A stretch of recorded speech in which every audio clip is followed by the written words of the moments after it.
ya está conectado nuestro primer invitado, como lo había anunciado Jorge Carrillo, titular de la Secretaría Nacional de Gestión de Riesgos. Y es que tras la fuerte sequía que soportó nuestro país en el 2024 y todo lo que ello trajo consigo, siempre es importante estar debidamente informados y preparados para enfrentar todos los embates de la naturaleza. Y en esta oportunidad y en este segundo semestre del año que ya comenzó, la sequía. Jorge, qué gusto que nos acompañe. Buenos días y bienvenido. Gracias por aceptar esta entrevista.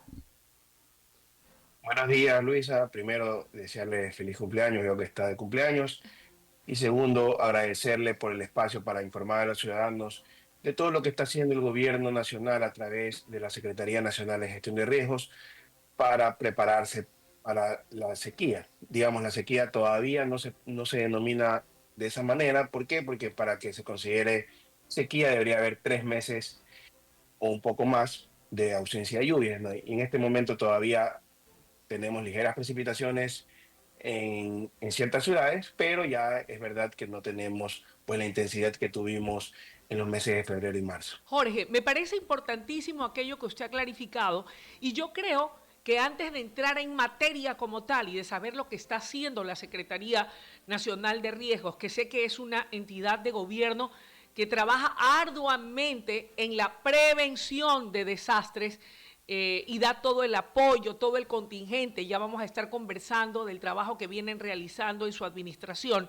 Pero yo sí creo que es importante y esencial recordarle a los ecuatorianos qué pasó en el año 2024 como consecuencia de la sequía, para que la gente tome verdadera conciencia de todos los estragos que también se pueden presentar en tiempos de sequía. De allí la importancia de que una organización como la Secretaría de Riesgos anuncie medidas preventivas en las que podamos estar involucrados todos los ecuatorianos. Pero rememoremos, recordemos qué fue lo que vivimos en el 2024 como consecuencia de la época de sequía.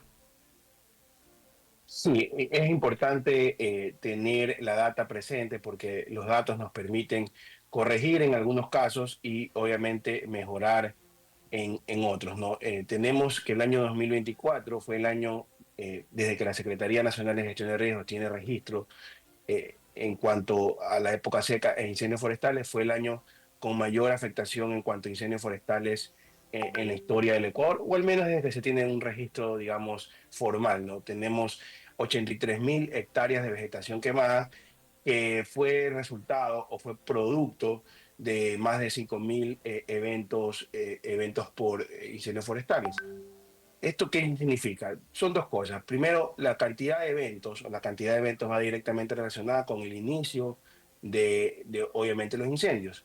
Y los incendios, o los incendios forestales, la causa, en el 99% de los casos, son de origen antrópico, es decir, que los produce el ser humano. Y es por eso que la Secretaría este año ha comenzado, digamos, con varios meses de anticipación, una campaña que se denomina Cada acción cuenta, protejamos al Ecuador, justamente para atacar el problema de raíz. Si el 99% de los incendios los produce el ser humano, tenemos que trabajar con eso, tenemos que trabajar en la prevención y por eso estamos articulando no solo la Secretaría, sino varias instituciones del Estado en la campaña Cada acción cuenta, protejamos al Ecuador, que busca justamente la sensibilización de la ciudadanía ante este tipo de eventos. Jorge, ¿en qué consiste la campaña? ¿En qué etapa está o estadio la campaña?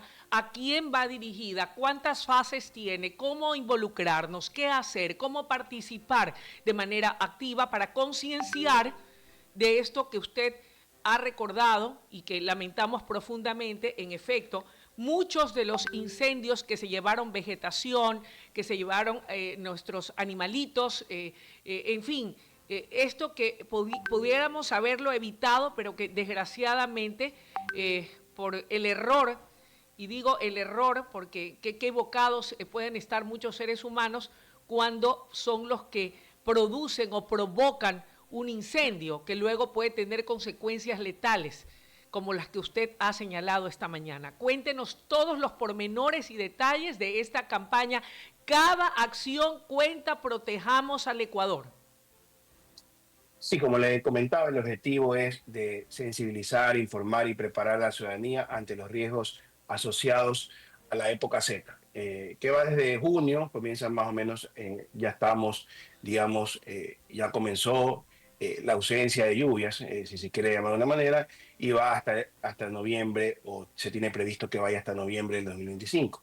Obviamente, conforme pase los meses, se incrementa la susceptibilidad de que los incendios sean más difíciles de controlar, justamente porque la humedad del suelo baja, las temperaturas van en aumento y obviamente los vientos también aumentan. La campaña articula acciones en cuanto a prevención comunitaria, sensibilización y la tercera etapa que ya viene a ser el tema de la respuesta. En este momento nos encontramos trabajando simultáneamente en la etapa de prevención, donde desarrollamos talleres con comités comunitarios, los líderes barriales, hacemos mingas de limpieza, activamos a las brigadas comunitarias y obviamente difundimos las guías prácticas para la ciudadanía. Y también estamos en la etapa de sensibilización, donde difundimos a nivel nacional, que es lo que estamos haciendo en este momento, las acciones, las afectaciones del año 2024, y trasladamos los mapas de riesgo y se promueven testimonios de las comunidades afectadas, pues tanto en redes sociales como televisión y también a los gobiernos autónomos descentralizados. Y la última Jorge, etapa, que es la sí. etapa de respuesta, obviamente estamos fortaleciendo los sistemas de alerta temprana, estamos fortaleciendo la capacidad operativa del Estado para atender las emergencias en el caso de que sucedan, con asistencia humanitaria, también apoyo aéreo, las brigadas de refuerzo de incendios forestales, entre otras. Jorge, he recibido información de soporte que es muy importante, que nos hace llegar su equipo de comunicación, que dice que la Secretaría Nacional de Gestión de Riesgos está ejecutando el proceso de reacreditación técnica de las brigadas de refuerzo a incendios forestales. Mire usted qué importante que es esto. Esto en cumplimiento de lo que establece la Ley Orgánica para la Gestión Integral del Riesgo de Desastres. ¿Puede ampliarnos más este tema de la reacreditación técnica de las brigadas de refuerzo para combatir y contrarrestar los incendios forestales, Jorge?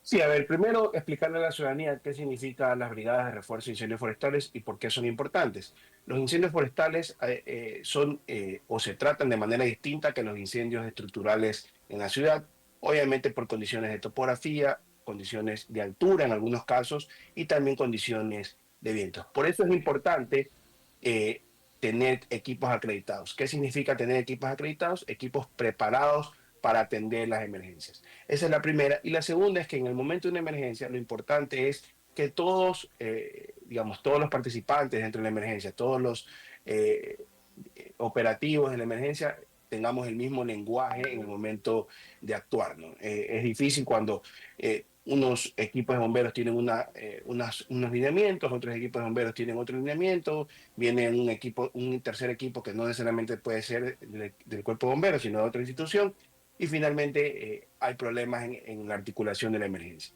Entonces, esto nos permite primero saber con cuántas brigadas de refuerzo de incendios forestales que se activan o que los activa la Secretaría en el momento de emergencia. Los activamos el año 2024, tuvimos varias activaciones, cada activación cuesta alrededor de $5,000 para cada municipio, y la idea es que cuando se active sea primero necesario y sobre todo que no molesten o no sean una carga más para la ciudad donde van a prestar el soporte, ¿no?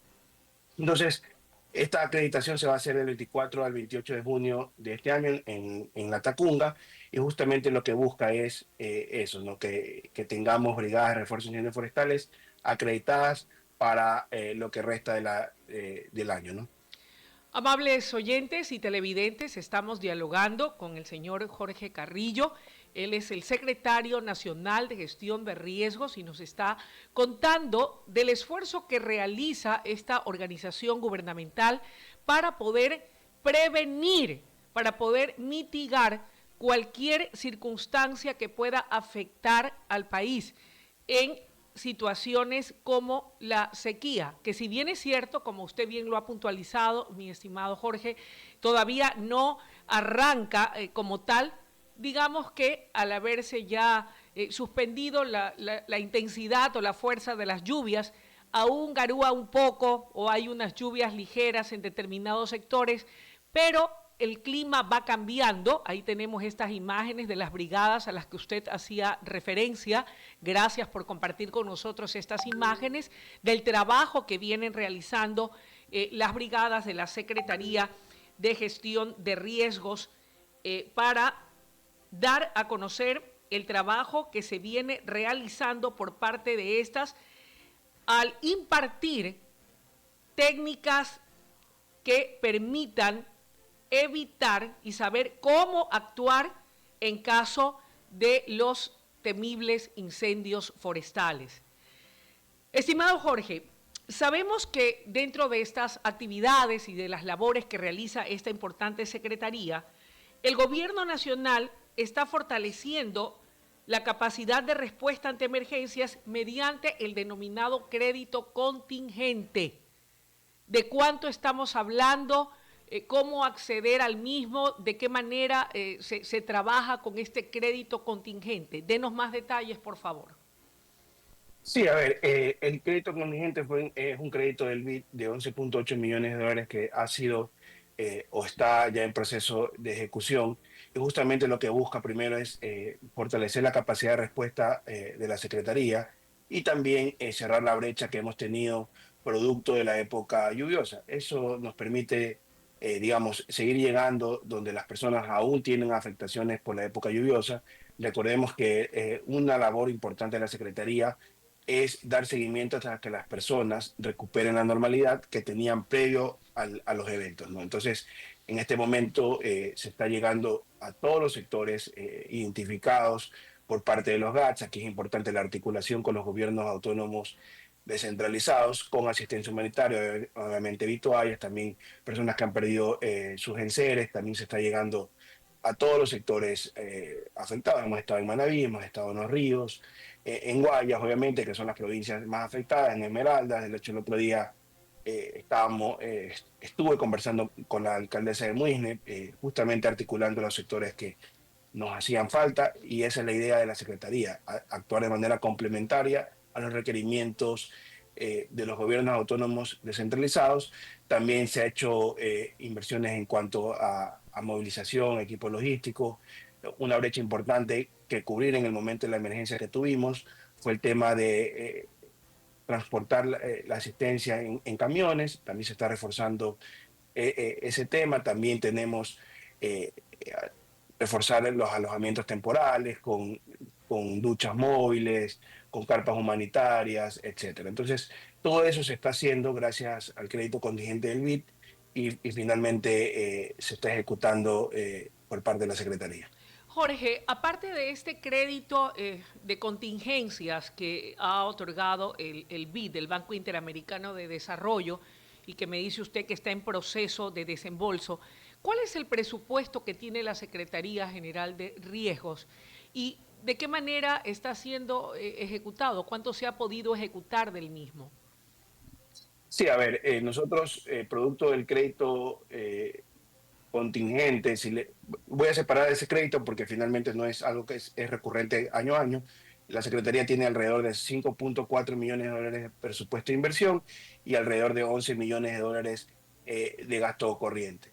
En este momento, obviamente, se ha sumado el crédito que, como le digo, forma gran parte de la ejecución en este momento. Se ha ejecutado alrededor del 20% y esperamos ya después del 28 de junio, que justamente culmina el periodo de la emergencia, pues tener ejecutado ya más del 60% del presupuesto gracias a este crédito contingente, ¿no? Enhorabuena.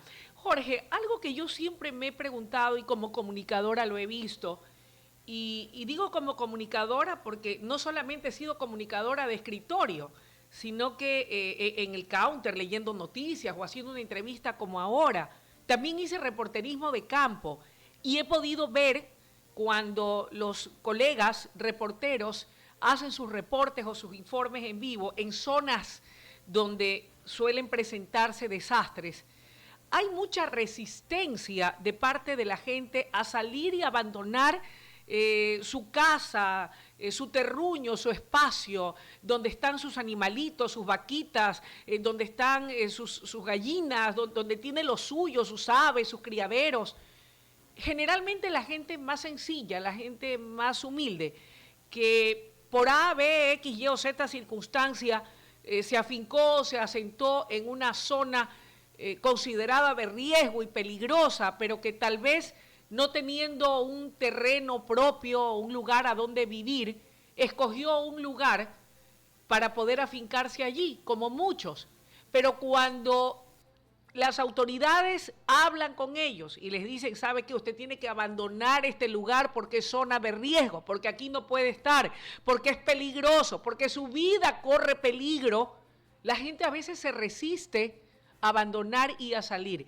¿Cómo han podido ustedes percibir la sensación, el actuar, el sentimiento de la gente? Porque aquí yo creo que más allá de esa extraordinaria labor que ustedes hacen, también hay que hacerle un poco a la psicología para poder llegar con un mensaje a la gente y hacerle comprender que lo material se vuelve a construir, pero que la vida es lo más valioso que tenemos. Sigue existiendo ese sentimiento de mucha gente de abandonar esas zonas de riesgo. ¿Qué mensaje podría usted darle a quienes nos escuchan a esta hora de la mañana respecto de la importancia de seguir las indicaciones de los sitios en donde no pueden hacer asentamientos, con el trabajo concomitante y paralelo y de la mano de cada uno de los gobiernos seccionales, que creo que es vital en estos casos, estimado Jorge?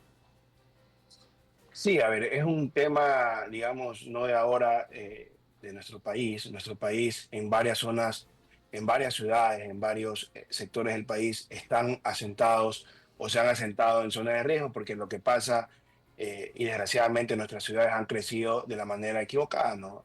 Las personas primero se asientan y luego llega la obra pública hacia donde las personas se han asentado. Guayaquil es un caso de ejemplo. Tenemos también en Quito, en las quebradas, etcétera, ¿no? Eso es un tema que obviamente hay que irlo cambiando con políticas, con medidas estructurales en algunos casos, es decir, construir infraestructura que disminuya la vulnerabilidad de esas personas ante las amenazas, o, como usted bien menciona, la reubicación. Y ahí viene un tema, digamos, social ya es un tema más social.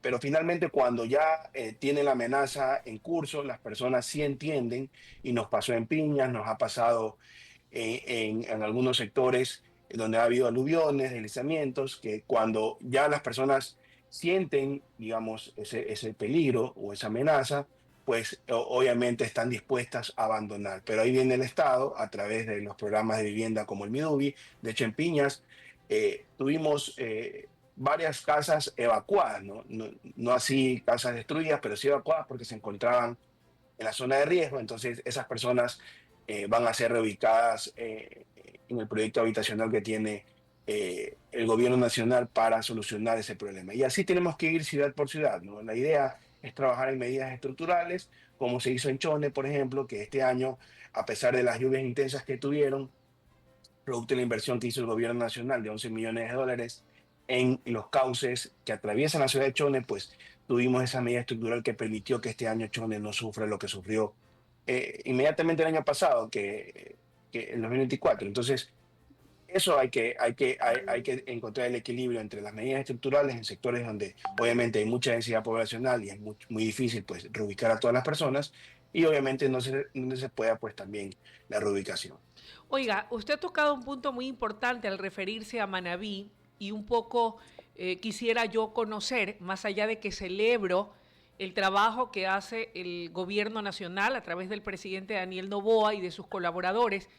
Sé que estuvo ayer por Manabí haciendo entrega importante de recursos en obras, más de 4 millones de dólares solamente el día de ayer. Imagínese usted, en una provincia hermosa de la costa ecuatoriana que requiere de tanto como muchas otras. Y yo quería preguntarle a usted como el secretario de Gestión de Riesgos, no he tenido la oportunidad de visitar últimamente Manabí, pero habían trascendido información y quisiera que usted, como voz oficial, pudiera corroborarla. si es que todas esas zonas que en su momento fueron golpeadas y sacudidas por el terremoto del 2016, finalmente han podido ya sus habitantes, las familias que fueron golpeadas, recuperarse y recuperar esos vastos sectores que fueron terriblemente golpeados y sacudidos por el terremoto. ¿Cómo va el asunto allí? Bueno, finalmente para eso hay un comité de reconstrucción, para eso está, bueno, está delegado directamente el Ministerio de Transporte y Obras Públicas, que lidera este comité de reconstrucción. Pero lo que sí es cierto es que hemos conversado con las autoridades locales, por ejemplo en Esmeraldas, con la prefecta Roberta Zambrano, y indican que no se cumplió lo que en su momento se prometió, ¿no? Que en su momento tenían que hacer y eso ya es responsabilidad de los gobiernos del pasado. Nosotros, como gobierno, lo que estamos haciendo es cumplirle a la ciudadanía lo que se les prometió en algún momento con obras y servicios a través del gobierno nacional, como bien menciona, que ayer el presidente ha entregado un poquito más de 4 millones de dólares a algunas ciudades y vamos a seguir trayendo obras y servicios a los ciudadanos. Enhorabuena, yo creo que aquello es muy, muy importante y como usted bien lo señala, no solamente en Manabí, no solamente en Esmeraldas, sino en todo el territorio nacional. Retos y desafíos. ¿Qué más se ha trazado y qué se propone, estimado Jorge, usted a la cabeza de esta secretaría tan importante como es la Secretaría Nacional de Gestión de Riesgos? ¿Qué más se tiene planificado para lo que concierne a este periodo, a este nuevo periodo de gobierno y a lo mejor sin adelantarnos mucho para lo que tiene que ver con lo que resta de este año calendario? Lo fundamental en este momento y lo que se ha trazado como una meta de la Secretaría Nacional de Gestión de Riesgos es establecer un plan a mediano y a largo plazo en cuanto a políticas de gestión de riesgos, ¿no? Hemos vivido mucho de periodos o de planificaciones a corto plazo y la idea es trabajar en planes a largo plazo, ¿no? Ir haciendo obras, sí, año a año, obras y servicios y políticas y lineamientos a corto plazo, pero que tengan un objetivo a largo plazo, que es justamente ir reduciendo, pues, eh, los indicadores en cuanto a fallecidos por desastres, a personas afectadas por desastres, pérdidas económicas por desastres. Entonces, eso, la Secretaría ya está trabajando en eso y pronto, en el mes de julio, haremos el anuncio de la política a largo plazo y posteriormente el Plan Nacional de Reducción de Inundaciones y Gestión Integral de Riesgos. Gracias por su tiempo, por su comparecencia esta mañana. Ha sido con nosotros el señor Jorge Carrillo, secretario nacional de Gestión de Riesgos. Gracias por su tiempo y por compartir las acciones que están acometiendo desde esta importante Secretaría de Estado. Estimado Jorge, éxitos en su gestión. Saludos, Luisa, y feliz cumpleaños nuevamente. Muchas gracias, muy gentil. Son las 8 de la mañana con 30 minutos. Esto es WQ Noticias en este día muy especial, día de celebración de mis 56 años. Gracias a todas las personas que me han escrito. Gracias de corazón por cada uno de sus mensajes. De verdad, los llevo en el corazón. Y bueno, pues aquí tienen a esta servidora, siempre contenta, dispuesta a llevarles cada mañana la mejor información desde esta mi casa radial y sigan en nuestra sintonía. Cuando volvamos tendremos otra interesante entrevista. Me indican si ya está conectado nuestro siguiente invitado. Así es, Emilio Palacio, con él estaremos haciendo un balance, una evaluación de la situación del Ecuador, de las 3 primeras semanas de gestión del gobierno del presidente Daniel Noboa, de cómo se está manejando, de qué cambios